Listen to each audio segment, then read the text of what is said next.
Assalamu alaikum wa rahmatullahi wa barakatuh. Au cours de cette séance, on va corriger l'exercice numéro 1 concernant la leçon équilibre d'un solide sous l'action de trois forces. Un corps solide S de masse M égale 400 g suspendu par un fil. Une force horizontale F s'exerce sur le solide. Le fil forme avec la verticale un angle alpha et le solide reste à l'équilibre.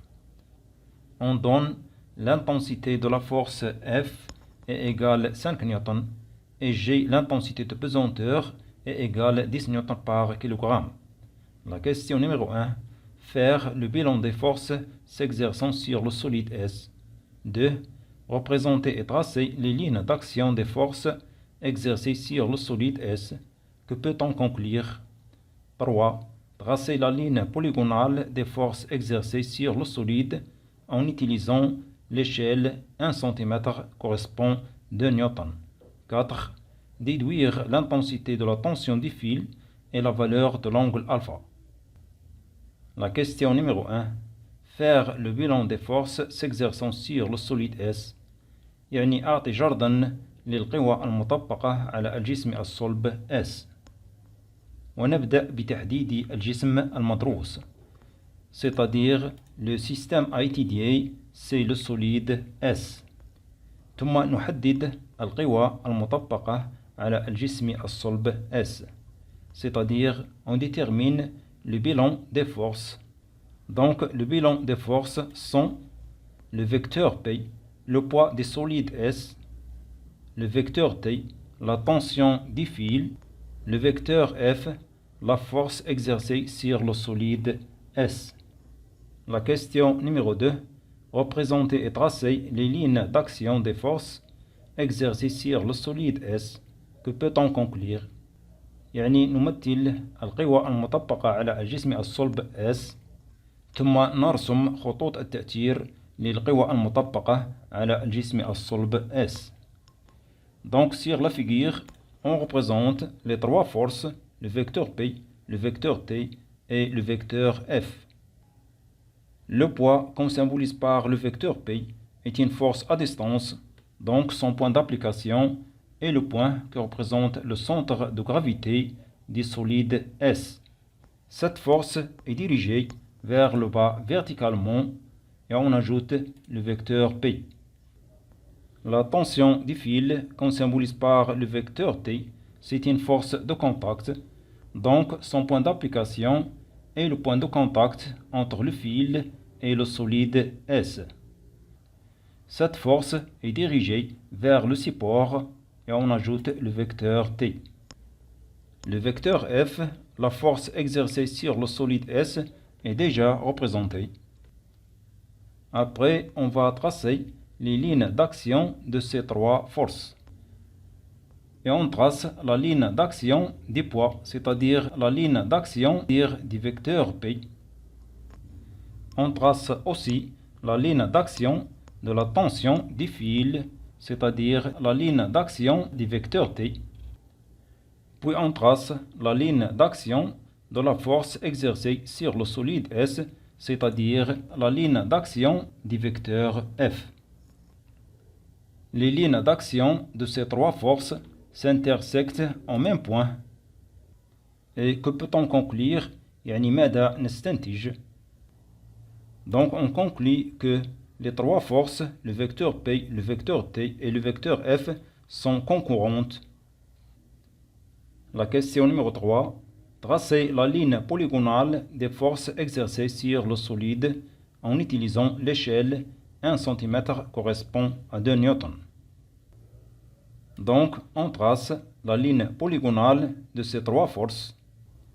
Et pour tracer la ligne polygonale, on va d'abord calculer P, l'intensité du poids du solide S. On a P égale M fois G et on remplace M par sa valeur, c'est 400 g qu'on va convertir en kg, c'est-à-dire M égale 0,4 kg et G par sa valeur, c'est 10 N par kg. Après le calcul, on obtient donc P égale 4 N. Et on a F égale 5 newtons. Et on a l'échelle, c'est 1 cm correspond 2 newtons. Ou bien on a 2 newtons correspond 1 cm. Donc P égale 4 newtons correspond 2 cm. Et comment on a obtenu que P égale 4 newtons correspond à 2 cm? C'est 4 newtons fois 1 cm divisé par 2 newtons nous donne 2 cm. La même chose, F égale 5 newtons correspond à 2,5 cm.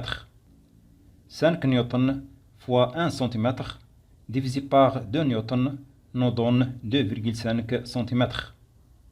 Donc, P égale 4 newtons correspond à 2 cm. F égale 5 newtons correspond à 2,5 cm. Cela signifie que le vecteur P, sa longueur est 2 cm, et le vecteur F, sa longueur est 2,5 cm.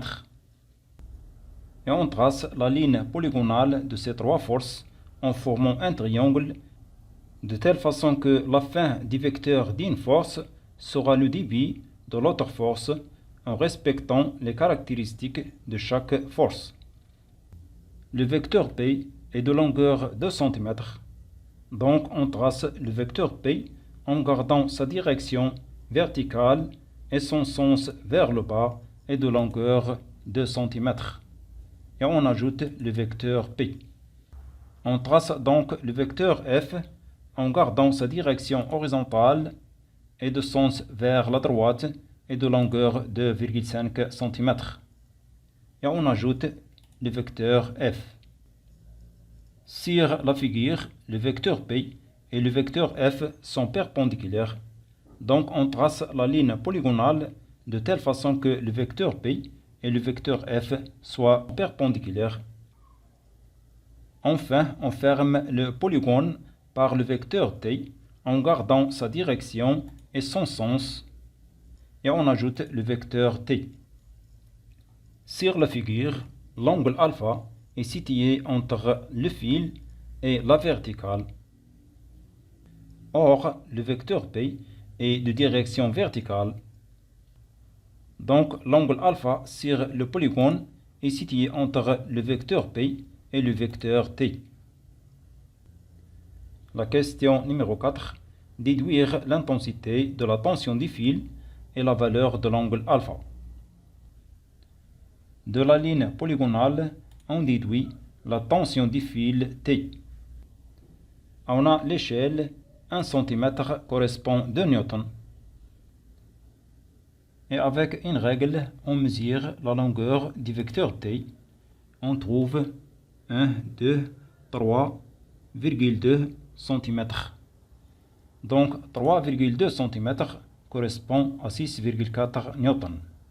Comment 3,2 cm fois 2 newtons divisé par 1 cm nous donne 6,4 newtons.